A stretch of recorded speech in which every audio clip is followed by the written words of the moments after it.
এত দাম খাবো কি, মমতা যাবে কি, এই স্লোগান তুলে বিধানসভা চত্বরে ব্যাপক বিক্ষোভে সামিল হলেন বিজেপির বিধায়করা। শুক্রবার ২রা আগস্ট এই বিক্ষোভ কর্মসূচির নেতৃত্ব দেন রাজ্যের বিরোধী দলনেতা তথা নন্দীগ্রামের বিধায়ক শুভেন্দু অধিকারী। হাতে আলুর প্যাকেট, গলায় প্ল্যাকার্ড ঝুলিয়ে বিধানসভায় বিক্ষোভ দেখান শুভেন্দু সহ বিজেপির বিধায়করা।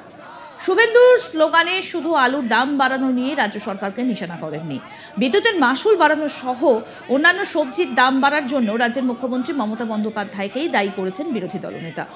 অগ্নিমিত্রা পাল, শঙ্কর ঘোষ সহ বিজেপি বিধায়কেরা রীতিমতো বিক্ষোভ জুড়ে দেন বিধানসভা চত্বরে। বিধানসভা চত্বরের বাইরে চলে বিজেপির আলু বিক্রি কর্মসূচি।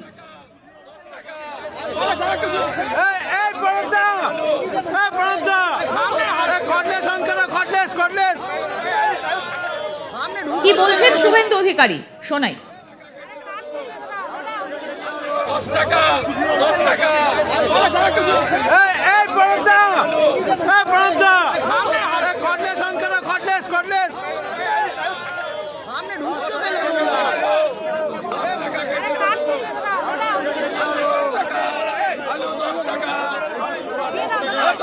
খাবো কি, 40 টাকা করলো কে, 150 টাকা লঙ্কা করলো কে, বিদ্যুতের বিল বাড়ালো কে, এত দাম খাবো কি, এত দাম খাবো কি, এত দাম খাবো কি, এত দাম খাবো কি। 10 টাকা কেজি করে আলু পাওয়া যাচ্ছে। সাংবাদিক বন্ধু যারা নিতে চান এখান থেকে নিয়ে যান। কি বলছেন বিজেপি বিধায়ক অগ্নিমিত্রা পাল, এবার শুনবো সেটা। দেখুন, আমাদের পেট্রোল ডিজেলের দাম আমাদের সরকার কমিয়েছে। উনি 1 টাকাও কমিয়েছেন? 1 টাকাও কি কমিয়েছেন? উনি বাড়িয়েছেন। তাই এগুলো বলে লাভ নেই। পেট্রোল ডিজেলের দাম ডেফিনেটলি আজকে দাম বাড়ার সাথে, কিন্তু তার মেন কারণ হচ্ছে আজকে এই সবজির দাম বাড়া, সেটা হচ্ছে পরের দল, মিডল ম্যান। চাষিরা দাম পাচ্ছে না। আজকে একটা শস্য করার জন্য যেটুকু সেটুকু দাম পাচ্ছে না। রাজ্যের বিদ্যুৎমন্ত্রী বললেন যে বিজেপি শাসিত রাজ্যগুলোতে বিদ্যুতের দাম বেশি বাড়ানো হয়েছে, কিন্তু আমাদের রাজ্যে বিদ্যুতের 1 পয়সার দাম বাড়ানো হয়নি। ওনারা অসত্য কথা বলে, মিথ্যে কথা বলে। আজকে ওনারা বলছেন সিএসসি নাকি দাম বাড়াই। আমাদের 3 মাসের বাদে এত বিরাট বিল আসছে, উনি জানেন না। আর শোভনদেব বাবু বলছেন না, বিল বাড়ানো হয়নি। আপনি বিনা পয়সায় পুজোর সময় ক্লাবগুলোকে ইলেকট্রিসিটি দেবেন, সিএসসি কোথা থেকে সেটা তুলবে? আমাদের বিল থেকে তুলবে ন্যাচারালি। আপনাকে কি বলে, ওই পলিটিক্যালি যে ফান্ড দেওয়া হয়েছে, টিএমসি কে দিয়েছে সিএসসি, সেই টাকাগুলো তো ওনাকে তুলতে হবে। কোথা থেকে তুলবে? বন্ড, ইলেকশন বন্ড, সেই টাকাগুলো সিএসসি সঞ্জয় গোয়েঙ্কা কোথা থেকে তুলবে? সঞ্জীব গোয়েঙ্কা সাধারণ মানুষ থেকে তুলবে, সেটাই করছে।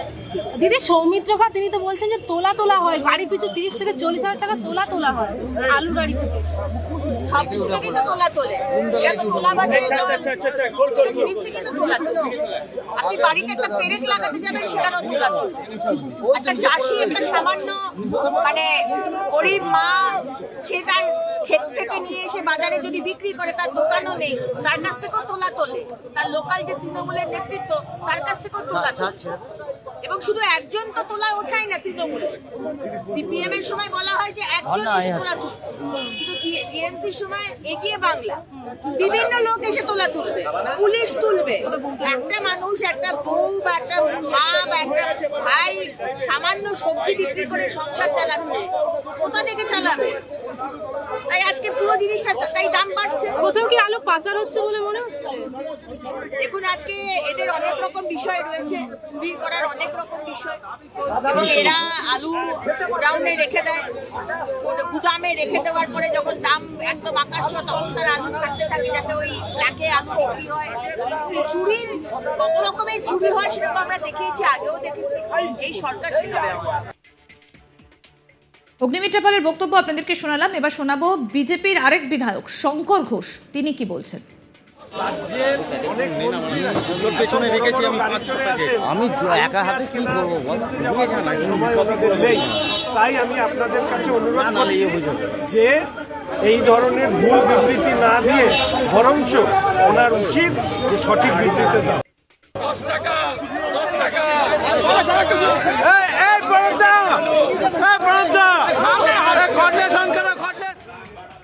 আমাদের প্রতিনিধি সুজয় ঘোষ কি প্রতিবেদন তুলে ধরেছেন, এবার শুনবো।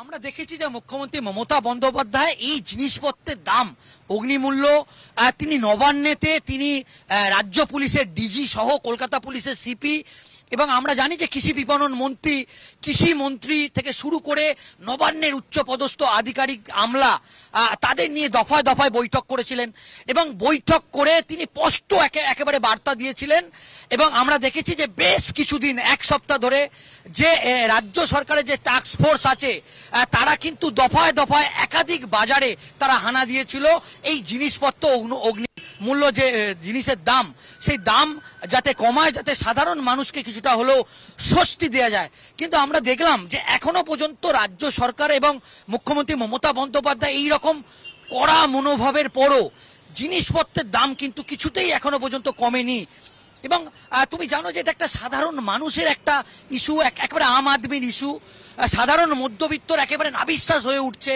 তো মূলত পলিটিক্যালি মাইলেজ নেওয়ার জন্য আমরা দেখেছি যে বিশেষ করে বিজেপি শুধু আজকে পরিষদীয় দলের পক্ষ থেকে শুভেন্দু অধিকারী আমরা দেখেছি যে নন্দীগ্রামেতে তিনি একটি সভা করেছিলেন, সেই সভাতে তিনি হাতে সমস্ত জিনিসের দাম নিয়ে তিনি তীব্রভাবে প্রতিবাদ করেছিলেন। তিনি বলেছেন যে মুখ্যমন্ত্রী মমতা বন্দ্যোপাধ্যায়ের কাছে আমি আবেদন করছি যে এত জিনিসের দাম যে সাধারণ মানুষ তারা খাবে কি। এবং আজকে আমরা দেখলাম যে এই যে সাধারণ মানুষের আম জনতার যে ইস্যু সেই ইস্যুটাকে একেবারে বিধানসভার অভ্যন্তরে তুলে মূলত রাজনৈতিকভাবে একটা পলিটিক্যালি যে মাইলেজ সেই পলিটিক্যালি মাইলেজটা নিতে চাইছে বিজেপি। তারা দেখাতে চাইছে যে তারা সাধারণ যারা মধ্যবিত্ত তাদের পাশে তারা থাকতে চাইছে এবং এই ইস্যুতে তারা বিধানসভায় কক্ষ ত্যাগ করলেন এবং হাতে থালা নিয়ে তারা বলছে যে এত জিনিসের দাম তারা খাবে কি। এবং আমরা দেখলাম যে বিধানসভার অভ্যন্তরে মূলত যে একেবারে আম আদমির ইস্যু সাধারণ মধ্যবিত্তর ইস্যুটাকে তারা বিধানসভায় তুললেন এবং তারা কক্ষ ত্যাগ করলেন এবং দফায় দফায় তারা বিক্ষোভ দেখালেন। একটাই বিষয় যে একেবারে বিধানসভার অভ্যন্তরে তারা একটা বার্তা দিতে চাইলেন যে সাধারণ মধ্যবিত্তের পাশেই তারা আছে এবং আলুর যে দাম আমরা দেখলাম যে বিধানসভার বিরোধী দলনেতা শুভেন্দু অধিকারী তিনি কক্ষ ত্যাগ করলেন, অগ্নিমিত্রা পাল সহ শঙ্কর ঘোষ সহ বিজেপি বিধায়করা তারা বেরিয়ে এসে হাতে প্ল্যাকার্ড নিয়ে হাতে থালা নিয়ে তারা দফায় দফায় বিক্ষোভ দেখালেন এবং তারা বললেন যে সাধারণ মানুষ যে জিনিসপত্রের আরো আপডেট পেতে দেখতে থাকুন আজ তাক বাংলার ইউটিউব চ্যানেল সাবস্ক্রাইব করুন।